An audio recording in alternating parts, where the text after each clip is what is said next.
నమస్తే. Welcome to hit TV. Hit టీవీలో doctor RB సుధ గారితో ఎన్నో కార్యక్రమాలు చేస్తూ ఉన్నాం. లైవ్‌లో కూడా అందుబాటులో ఉంటారు మేడం.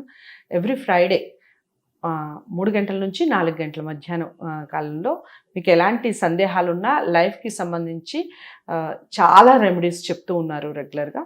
సో ఈరోజు ఈ వీడియో ద్వారా గ్రహాల యొక్క అనుకూలత ఏ విధంగా ఉండబోతోంది, మన మీద గ్రహాల ప్రభావం ఏ విధంగా ఉంటుంది, దానికి సంబంధించిన పూర్తి వివరాలు తెలుసుకునే ప్రయత్నం చేద్దాం. నమస్తే మ్యామ్. నమస్కారం.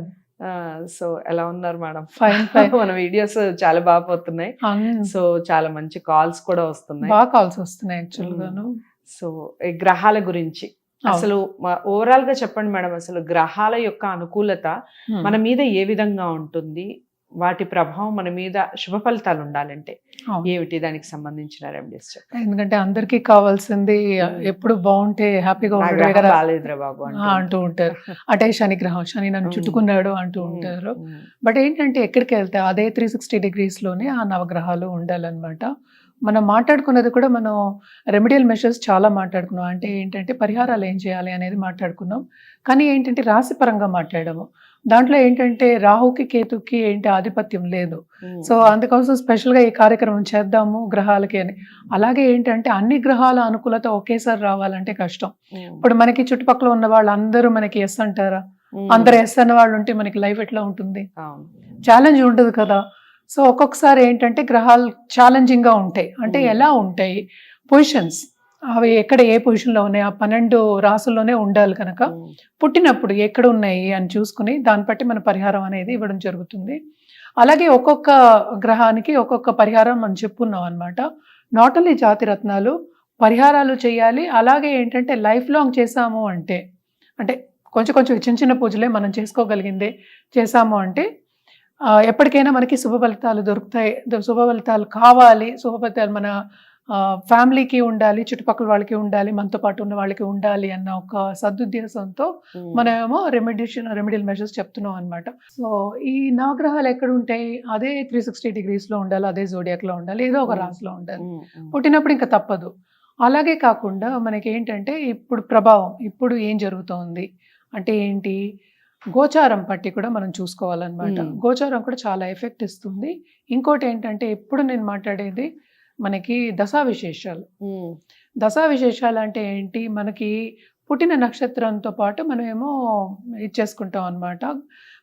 అంటే బేస్ చేసుకొని మనకి ఇన్ని రోజులు ఇది ఉంటుంది, అంటే ఇంత దశ ఉంటుంది, ఇంత దశ ఉంటుంది, ఇవి మాట్లాడుకుంటున్నాం. ఇవన్నీ కలిపి చూడాలి అంటే మనం గ్రహాలకి తప్పక మన రెమెడియల్ మెషర్స్ కానీ పరిహారాలు కానీ తప్పక చేయవలసి వస్తుంది ఏదో ఒక టైంలో. లైఫ్ అంటే మనకి లైఫ్ అనేది ఒకటి, ఇదివరకు అంటే 100 ఏళ్ల పంట అనేవాళ్ళు. అట్లీస్ట్ మనం బాగుండాలి కదా, ఫిజికల్గాను బాగుండాలి, మనకి కావాల్సింది రావాలి, మనం హ్యాపీగా ఉండాలి, అంతో పాటు మన కుటుంబం కూడా బాగుండాలి అన్న ఉద్దేశం అనమాట. అందుకని ఎవరైనా జాతకాలకు వచ్చినప్పుడు కూడా మనం చెప్పేది ఏంటంటే అందరినీ అడుగుతాం మనం. వాళ్ళొక్కళ్ళే కాదు, వాళ్ళ ఇండివిజువల్ జాతకమే, కానీ అన్ని బాగున్నాయా, అన్ని గ్రహాలు ఎలా ఉన్నాయి, బ్యాలెన్సింగ్ యాక్ట్ అనేది మనం చెప్తాం. అలాగే ఒక్కొక్క గ్రహానికి ఒక్కొక్క మనకి ఏంటంటే పరిహారం కానీ లేకపోతే జపం కానీ లేకపోతే ఏంటంటే దానం కానీ చెప్పుకున్నాం అనమాట. అలాగే మనం జాతిరత్నాలు కూడా ఇస్తూ ఉంటాము. సో ఫస్ట్ మనం మాట్లాడుకుందాం కేతు గ్రహం గురించి మాట్లాడుకుందాము. ఎందుకంటే నవగ్రహాలు కదా మనకి. ఫస్ట్ స్టార్టింగ్ యాక్చువల్ గా నేను అదే అడుగుదాం అనుకుంటున్నాను మేడం. కేతు గ్రహం అంటే దాని ప్రభావం ఎలా ఉంటుంది, మన మీద ఎలా ఉంటుంది, అసలు బాగుండాలి అంటే ఏం చెయ్యాలి? తప్పక అదే పరిహారం కదా, అంతే పరిహారం. సో కేతు గ్రహం అనేది మనకి ఏంటంటే ఎక్కడ ఉంది, ఏ భావంలో ఉంది, అంటే ఏ రాశిలో ఉంది, ఏ భావంలో ఉంది. ఏ భావం అంటే ఏంటి, హౌస్ అంటాం అనమాట. ఎక్కడైనా ఒక హౌస్ లో మనమే ఉన్నాం, మన ఇంట్లో ఉన్నాం అంటే ఎంత స్ట్రాంగ్ గా ఉంటాం. సో అలాగే ఆ గ్రహం అక్కడ ఆ భావంలో ఉంటే కనుక ఏది ఎఫెక్ట్ అవుతుంది అనేది మనం చెప్పగలుగుతాం అనమాట. సో ఒక్కొక్క దానికి మనం ఎన్నో ఎపిసోడ్స్ చేయొచ్చు. ఎందుకంటే కేతు గ్రహం ఫస్ట్ ఇంట్లో ఉంటే ఎట్లా ఉంటుంది, అదే తను భావంలో ఎలా ఉంటుంది, రెండో భావంలో ఉంటే ఎలా ఉంటుంది, మూడో భావం, ఇవన్నీ ఏంటంటే ఇవే 12 ఎపిసోడ్లు అయిపోతాయి మనకి. మరి జనరల్ గా చెప్పుకోవాలి అంటే కేతు గ్రహం ఏంటంటే స్పిరిచువాలిటీకి మనం అది తీసుకెళ్తుందని చెప్తూ ఉంటాం అనమాట.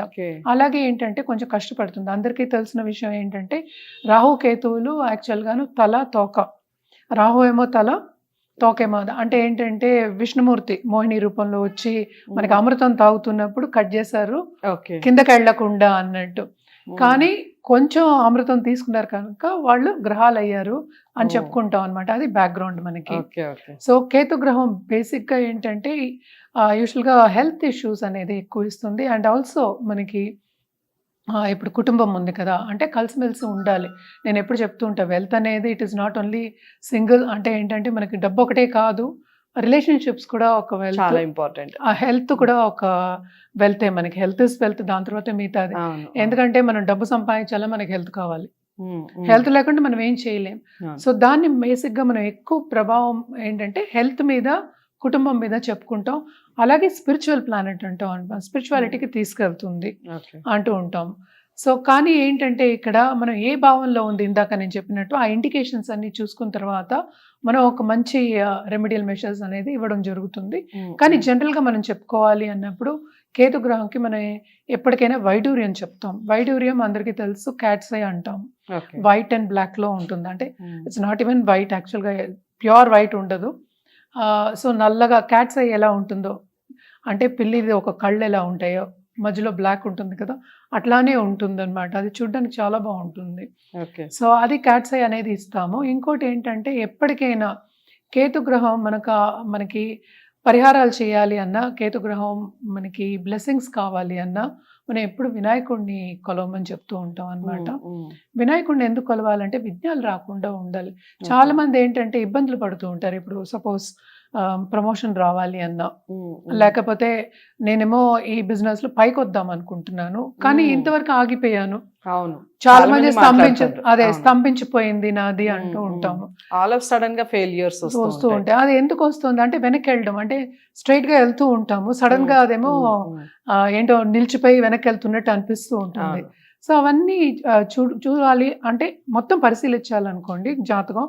కానీ కేతుగ్రహం అనుగ్రహం ఉంటే, అంటే వినాయకుడు అనుగ్రహం ఉంటే విఘ్నాలు అనేవి కొంచెం తగ్గుతాయి. అలాగే ఏంటంటే ఇది మనకి 7 ఏళ్ల వ్యవధి చెప్తాం అనమాట వింశోత్తరి దశ సిస్టంలో. అప్పుడు మనం చూసామంటే కొంచెం ఎల్డర్స్ అంటే ఇంట్లో ఉన్న పెద్దవాళ్ళ హెల్త్ పాడైపోవడం కానీ, పిల్లల దగ్గర ప్రాబ్లమ్స్ రావడం కానీ, ఇట్లాంటివన్నీ జరుగుతూ ఉంటాయి అన్నమాట. అంటే మరీ ఏంటంటే ఏదైనా మనం మిశ్రమమే చెప్తాం. మన జాతకం చూడడం కూడా బ్యాలెన్స్ చేయడానికే మనం చెప్పుకుంటాం అనమాట. అందుకోసం వైడూర్యం అనేది చెప్తూ ఉంటాం, మోర్ దెన్ 3 క్యారెట్. అది కూడా ఏంటంటే క్యాట్స్ ఎలా ఉంటుందో అక్కడ చెప్పాను కదా, అది కూడా చూసి ఆచితూచి చేయాలి ఇది. ఎందుకంటే ఒక్కొక్కసారి జాతిరత్నాలు పెట్టుకున్నప్పుడు పైకి వెళ్ళే స్థాయి కనిపిస్తుంది, అలాగే మనకి కింద పడే స్థాయి కూడా కనిపిస్తుంది అనమాట. ఎందుకంటే ఈ గ్రహం కేతు గ్రహం యాక్చువల్గా మనకి మ్యాలిఫిక్ కింద మనం తీసుకున్నాం, అంటే కొంచెం మైనస్ ఎఫెక్ట్స్ ఎక్కువ ఉంటాయి అన్నట్టు తీసుకున్నాం అనమాట. సో దాని మూలాన్ని జాతకం చూసినప్పుడు ఏమవుతుందంటే మనం బ్యాలెన్స్ చేయొచ్చు అని చెప్తాం. ఇంకోటి ఏంటంటే మనం జపం చేసుకోవచ్చు. 7,000 సార్ కాకుండా 14,000 సార్ చేయమని చెప్తాం ఒక్కొక్కసారి. ఓకే. సో ఇంకా జపం అండి జపం 14,000. ఇంకోటి 21,000 కూడా చెప్తాం, డిపెండింగ్ ఆన్ ద స్ట్రెంగ్త్ అన్నమాట. అది జాతకం చూస్తే గానీ మనం క్లియర్గా తెలియదు. ఓకే. సో ఆ స్ట్రెంగ్త్ ఎలా ఉంది, ఏంటి, ఎక్కడ ఉన్నారు, ఏంటి అని చూసుకున్న తర్వాతే మనం కరెక్ట్ అయిన సొల్యూషన్, నేను ఇందాక కూడా చెప్పినట్టు కరెక్ట్ అయిన సొల్యూషన్ కానీ రెమెడియల్ మెషర్స్ కానీ చెప్పడం జరుగుతుంది అనమాట. ఓకే. ఇదైతే జనరల్గా మనం చెప్పేది ట్యూస్డే గణపతికి తప్పక చేయండి ఏదో ఒక విధంగా.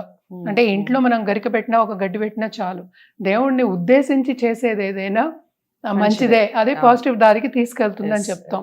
అదొకటి కాకుండా ఇప్పుడు ఇలాగ దశా విశేషాలు 7 years ఉంటాయి అని చెప్పాను కదా, అది వెళ్ళిపోయిన తర్వాత ఎట్లా ఉంటుంది ఏంటంటే దాని తర్వాత వచ్చేది మనకి శుక్రదశ వస్తుంది అనమాట. మనకి కేతు దశ అయిన తర్వాత శుక్రదశ వస్తుంది. అదేంటంటే కంఫర్ట్ దశ అనమాట అని చెప్పుకుంటాం. అంటే బాగా అన్ని పైకి రావడం కానీ, ఏది కావాలంటే అది జరగడం కానీ, కంఫర్టబుల్గా ఉండడం కానీ అవుతుంది. సో ఇది ఏంటంటే మనం ఎప్పటికైనా మన రెమెడియల్ మెషర్స్ చెప్పినప్పుడు మన పాజిటివ్ దారికి తీసుకెళ్ళడానికి చూస్తాం అనమాట. ఎందుకంటే ఎదురు చూడండి, మీకు లైట్ కనిపిస్తుంది, ఇప్పుడు లైట్ కనిపించకపోయినా అప్పుడు కనిపిస్తుంది అని చెప్పడానికే ఇవన్నీ. అందుకోసమే మన జాతిరత్నాలు కూడా ఇస్తాము. జాతిరత్నాలు ఇవ్వడం కాదు, మనం జాతకం పరిశీలిస్తాం కూడా కదా, అది చూసిన తర్వాత ఇస్తే కనుక జాతిరత్నం. అలాగే కేతు అనుగ్రహం కావాలి అన్నప్పుడు, ఎందుకంటే చాలామంది మన రిలీజన్ అంటే రిలీజియస్గా వెళ్ళాలి, మన ఫిలాసఫికల్గా వెళ్ళాలి, అలాగే ఏంటంటే స్పిరిచువల్ ప్రోగ్రెస్ కావాలి అనుకునే వాళ్ళందరికీ కూడా కేతు గ్రహం అనుగ్రహం కావాలి. ఆ అనుగ్రహం కావాలి అంటే తప్పక జాతకం పరిశీలించుకుంటే మంచి సొల్యూషన్ అనేది ఇవ్వడం జరుగుతుంది. ఓకే.